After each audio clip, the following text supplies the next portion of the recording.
ఈరోజు కరీంనగర్ జిల్లా విద్యాధికారి గారికి మా రాష్ట్ర పార్టీ ఆదేశాల మేరకు ప్రతిపక్షంలో ఉన్నటువంటి బీఆర్ఎస్ పార్టీ విద్యార్థి విభాగమైనటువంటి బీఆర్ఎస్ విద్యార్థి విభాగం ఆధ్వర్యంలో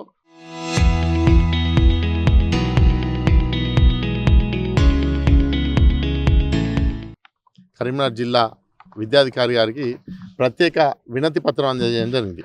ఈ వినతి పత్రంలో కరీంనగర్ జిల్లాలో ఉన్న విద్యా వ్యవస్థలోని అవస్థలు, వాటిపై మీ స్పందన అనే కార్యక్రమం ద్వారా ఇక్కడ రావడం జరిగింది. కూలంకషంగా మీ సమక్షంలో వారితో చర్చించడం జరిగింది. ఏంటంటే కరీంనగర్లో విచ్చలవిడిగా విద్యా వ్యాపారం జరుగుతుంది, ఇది సేవా రంగమా లేక వ్యాపార రంగమా అని ప్రశ్నించడం జరిగింది. విద్యాధికారి గారు కూడా పాజిటివ్గా రెస్పాండ్ అయినారు. మీరు మా దృష్టికి ఏది తీసుకువచ్చినా పూర్తి స్థాయిలో నిబంధనలకు విరుద్ధంగా ఉన్న ప్రతి దాని మీద కూడా చర్య తీసుకుంటా అని చెప్పినారు. ఈరోజు మేము మాట్లాడిన దానిలో ముఖ్యమైన విషయాలు ఏంటంటే విద్యా రంగాన్ని వ్యాపారంగా కరీంనగర్లో జరుగుతుంది, ఇది ఆపాలే, కరీంనగర్కి మంచి పేరు తేవాలి. ఒకటి. రెండు, పుస్తకాలు కానీ ఎంత ఘోరమైన పరిస్థితి అంటే నోటు పుస్తకాలను కూడా మా దగ్గరే కొనాలనే దయనీయ పరిస్థితి కరీంనగర్ వచ్చింది. ఇక్కడ అంత వ్యాపారం జరుగుతుంది కాబట్టి ఈ వ్యవస్థను ఆపాలే, తల్లిదండ్రులకు విద్యార్థుల తల్లిదండ్రులకు ఉపశమనం కలిగించాలని చెప్పినాం. తప్పకుండా చర్యలు తీసుకుంటా అని చెప్పినారు. అదేవిధంగా గత కొన్ని సంవత్సరాలుగా జర్నలిస్టుల పిల్లలకు రాయితీ ఇస్తున్నామని డంకాలు కొట్టడమే తప్ప ఎక్కడ రాయితీ ఇచ్చింది లేదు. కానీ ఇప్పుడు 100% రాయితీ ఇస్తున్నామని వారు ఆదేశాలు జారీ గతంలో చేయడం జరిగింది. అది ఫేక్ అని చాలామంది ప్రచారం చేసినారు. లేదు, అది వాస్తవం, నేనే ఆదేశాలు జారీ చేయడం జరిగింది. మన కరీంనగర్ సంబంధించిన ప్రతి జర్నలిస్టుకు ఉచిత విద్యను అందించడమే లక్ష్యంగా మేము ముందుకు పోతాం, మీకు సహకరిస్తామని వారు స్వయంగా తెలియజేయడం జరిగింది. వారికి ప్రత్యేక ధన్యవాదాలు కూడా తెలియజేస్తా ఉన్నాం.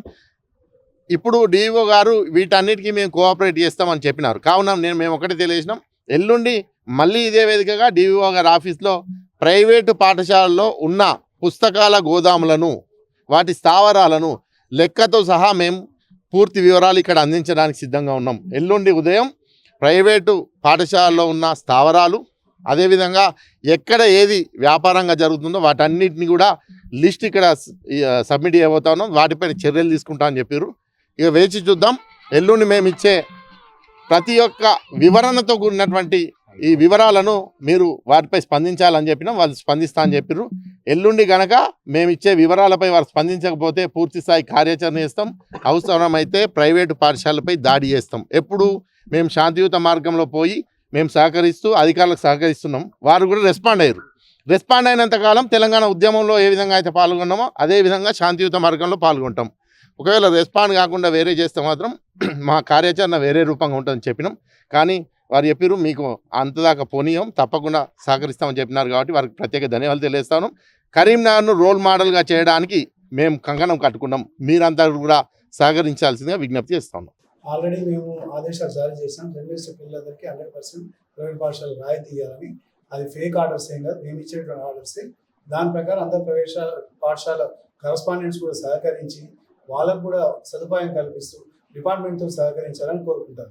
ఈ విషయంలో ఎవరైనా డీవియేషన్గా మా నోటీస్కి వస్తే మేము చట్ట ప్రకారం చర్యలు తీసుకుంటాం. ఇంకొక విషయం, ఈ పుస్తకాలు అమ్మడంలో కానీ, యూనిఫామ్స్ కానీ, బుక్స్ కానీ నిబంధనలకు విరుద్ధంగా ఎవరు చేసినా మా దృష్టికి వచ్చినా కూడా మేము కఠిన చర్యలు తీసుకుంటామని తెలియజేస్తాం.